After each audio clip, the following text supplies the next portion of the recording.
direto ao ponto, novamente aqui. Agora estamos 3 aqui para poder falar de um tema que é algumas práticas irregulares na construção civil, tá?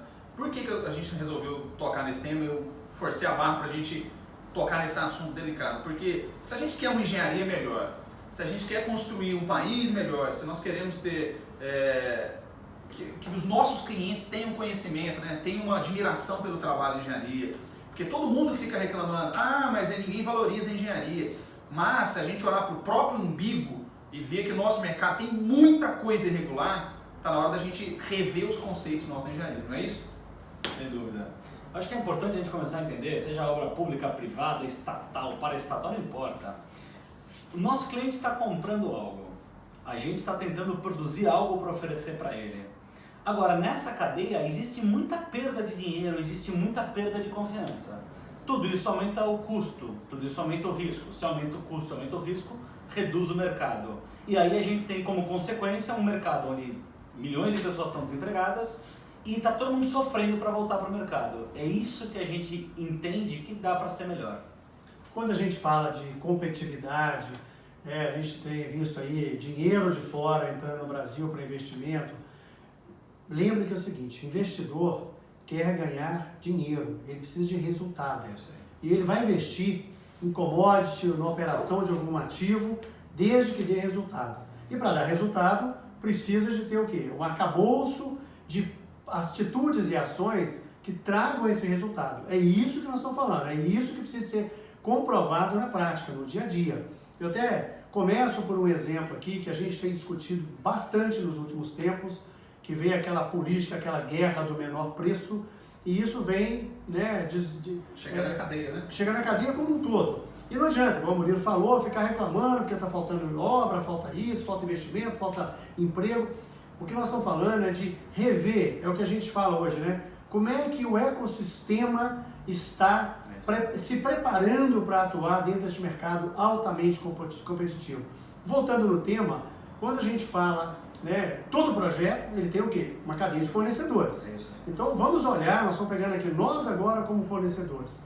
Não adianta eu entrar num fornecimento num esquema de predadorismo, não adianta eu me sujeitar às regras que são impostas muitas vezes pelo comprador, vamos dizer assim, ou também, vamos olhar, né, igual o Murilo falou, não adianta olhar para um umbigo só. E eu como comprador, como é que eu tenho tratado os meus fornecedores? Então, entenda que esse ecossistema, se ele estiver equilibrado, ótimo, resultados garantidos para todo mundo, para o investidor e para quem está na cadeia produtiva. E só aproveitar um gancho, aproveitando nisso que nós estamos falando, a guerra de preço é saudável, porque está todo mundo tentando obter alguma coisa, a mesma coisa, a um menor preço. O problema é quando essa guerra de preço começa a alterar a qualidade do que está sendo feita, seja produto ou serviço, ou quando, para evitar a guerra de preço, tem alguém levando um por fora. Este favorecimento, ele é um problema grave e tem comprometido vários investimentos que a gente tem acompanhado. Um exemplo pequeno, muitas vezes a empresa que não tem uma estrutura à altura daquilo que ela vai fornecer, daquela empresa que ela vai atender, ela coloca na mão de um comprador, né, sem demérito nenhum à função e à pessoa, por favor. Mas quando a gente fala de grandes investimentos, fornecimentos, muitas vezes esse comprador que não tem talvez ali a expertise, o conhecimento, e começa aquele, ele tem um amigo, um cara que já forneceu, o que o Daniel está colocando aqui bem claro, esse favorecimento que pode ser visto de várias formas e ser atuado de várias formas, inclusive a gente tem em contratos privados grandes problemas de propina, de pagamento de benefício para alguém em detrimento de ganhar um contrato, de ser um fornecedor daquele contrato. Então, é disso que a gente está falando. Isso, ele desmancha automaticamente toda a eficácia do projeto. Toda a necessidade que a gente fala de ganhar, de trazer um resultado, mas um resultado para o projeto. E como eu gosto de falar, para o ecossistema. Eu queria assim, trocando até em miúdos essa primeira irregularidade que a gente vê no mercado, se a cadeia de suprimentos está começando a ganhar dinheiro por fora, o empresário da construção fica sem receber o dele. Se ele fica sem receber o lucro que ele espera, ele fica desconfiado, ele fica inseguro e não investe na construção de novo. Então, são práticas irregulares como essa, né, na cadeia, principalmente na cadeia de suprimentos, que impede o crescimento da construção. Esses favorecimentos de fornecedores, esse dinheiro por fora de profissionais irregulares que fazem essas atitudes irregulares, que dificulta o crescimento da construção. Tá? Esses caras ganham dinheiro por fora, dificulta o crescimento da construção. Então está na hora de eliminar isso. Tá? Como que elimina? A gente vai falar depois nos próximos vídeos aí também. Tá? Segunda prática irregular, Daniel. Uma das coisas mais comuns em obra é uma deficiência de projeto. Quando você está executando uma obra, o projeto normalmente ele é muito deficiente, com sorte ele é pouco deficiente.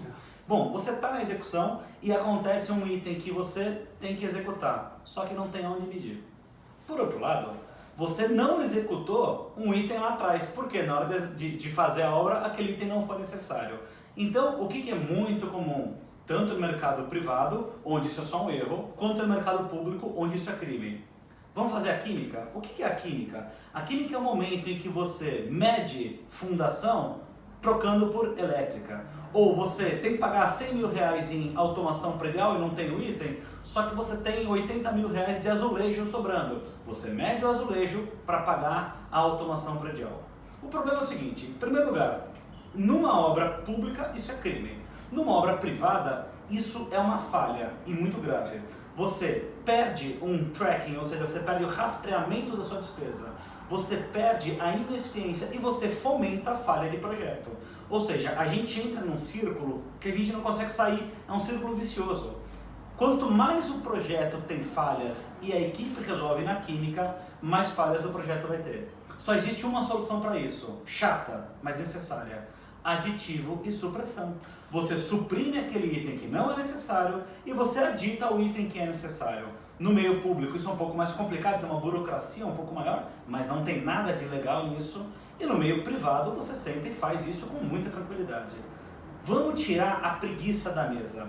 Vamos parar de resolver os problemas in loco. Vamos documentar o que está acontecendo. Isso cria rastreabilidade, isso cria transparência do sistema, reduz risco e reduz custo. Se tudo isso acontece, aumenta o lucro e o mercado cresce. Isso é a eficácia da gestão contratual. Exatamente. É isso que você falou, é comum, infelizmente a gente vê que é uma prática comum, essa troca de itens de planilha, o que leva depois a um grande problema para a gestão pública e mesmo para a gestão privada. Então, acho comprova, né? Essa é a eficácia da gestão.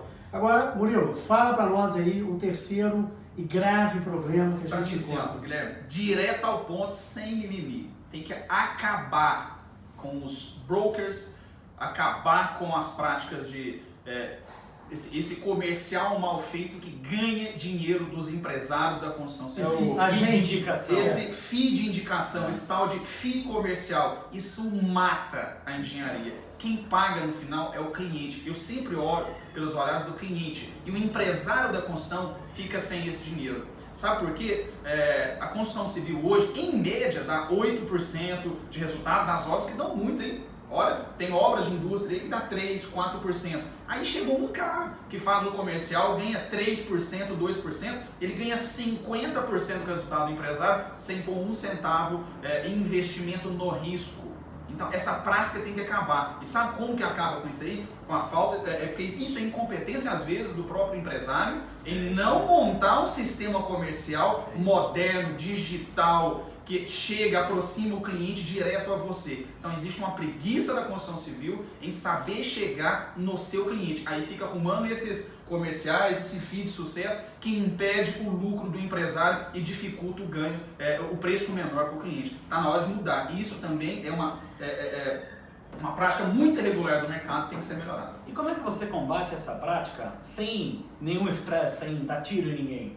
É muito simples. Cada vez que você tiver um item fornecido, você documenta, você cria um book de fornecimento, você passa a ter acesso a essas pessoas. Esse book, como o Murilo falou, deveria ser digital e pronto, mas muitas vezes você ainda não tem isso, mas você vai começando a documentar. Na hora de você fazer a compra, você vai direto ao vendedor, você pula o broker. Se você pula o broker, o teu lucro aumenta ou o teu custo cai. Em qualquer um dos dois cenários, tanto você quanto seu cliente serão beneficiados. E você passou a ter um compartilhamento do risco da cadeia mais claro. Você tirou do meio alguém que ganha dinheiro sem nenhum tipo de risco. Fechado? Espero aí que tenha sido maduro esse conhecimento para você e que a gente faça essas alterações no nosso mercado. É isso aí. Direto ao ponto. Direto ao ponto.